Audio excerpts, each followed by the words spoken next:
আমার ছাত্রী অবনীকে পড়াতে গিয়ে দেখলাম তার আম্মু একটা ছেলের সাথে অন্তরঙ্গ হয়ে বসে আছে। আমি তাদের দুজনকে দেখে লজ্জায় মুখ ঘুরিয়ে নিলাম। আমাকে দেখে তারা নিজেরাও নিজেদেরকে গুছিয়ে নিল। আসলে মানুষের আসল চেহারাটা বোঝা যায় না। অবনীর মা যে এরকম একটা খারাপ কাজ করতে পারে এটা কখনো আমার ভাবনায় আসেনি। তবে চাহিদার প্রয়োজনে মানুষ অনেক জঘন্য কাজও করে থাকে। নিজের থেকে বয়সে অনেক ছোট ছেলের সাথেও মানুষ প্রেমের সম্পর্ক গড়ে তুলতে পারে, সেটা আমি আজ বুঝলাম।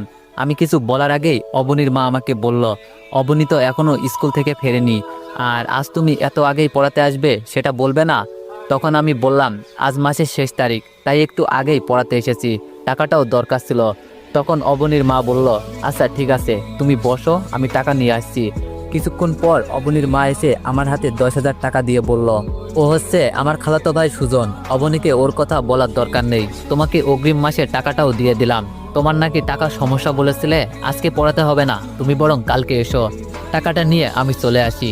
অবনীকে পড়াই আজ 6 মাস হতে চলল। সত্যি বলতে অবনীকে আমি টাকার জন্যই পড়াই। অবনীর বাবার টাকা পয়সার কোনো অভাব নেই, তাই বাবা বিদেশে থাকেন, তাই আমাকে মাস শেষে 5,000 টাকা দিতে কোনো সমস্যা হয় না। 10,000 টাকা পেয়ে সেখান থেকে মাকে 4,000 টাকা দিলাম, আর বোনকে 1,000 টাকা। বাকিগুলো আমার প্রয়োজনে কাজে লাগবে, রেখে দিলাম। মাকে দেওয়া এটা আমার প্রথম কোনো উপহার। আমি এর আগে কখনো মাকে টাকা দিইনি। টাকা দেওয়ার পর মায়ের চোখে যে আনন্দটা দেখেছিলাম সেটার কাছে পৃথিবীর সব আনন্দ তুচ্ছ। 1,000 টাকা পেয়ে আমার বোন এতটা খুশি হবে ভাবিনি। কিন্তু যখন টাকা পেয়ে সে আমাকে খুশিতে জড়িয়ে ধরে ভাইয়া বলল, তখন মনে হলো এমন বোনের জন্য জীবনে কিছু করতে না পারলে জীবনের কাছে ঋণী হয়ে থাকবো। পরের দিন অবনীকে পড়াতে গিয়ে দেখলাম অবনী খুব সুন্দর করে সেজেছে। আকাশি রঙের শাড়িতে মেয়েটাকে অন্য দিনের চেয়েও আজ একটু বেশি সুন্দর লাগছে। তাই পড়ানোর সময় তার দিক থেকে কেন জানি চোখ সরাতে পারছিলাম না। আমার এমন অবস্থা দেখে অবনী বলল, স্যার আপনার কি কোনো গার্লফ্রেন্ড আছে? নিজের ছাত্রীর মুখে এমন প্রশ্ন শুনে কিছুটা আইনজীবী ফিল করলাম। তারপরেও ধমক সুরে বললাম, এসব কি প্রশ্ন অবনী? আমার গার্লফ্রেন্ড দিয়ে তুমি কি করবে? বাচ্চাদের এসব জানতে হয় না, তুমি পড়াশোনায় মনোযোগ দাও।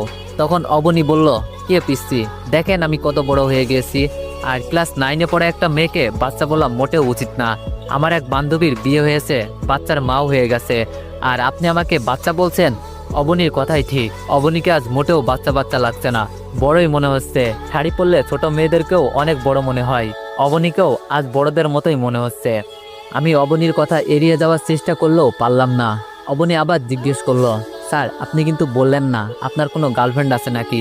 তখন বাধ্য হয়ে বললাম, ছিল এক সময়, তবে এখন নেই। এবার খুশি তুমি?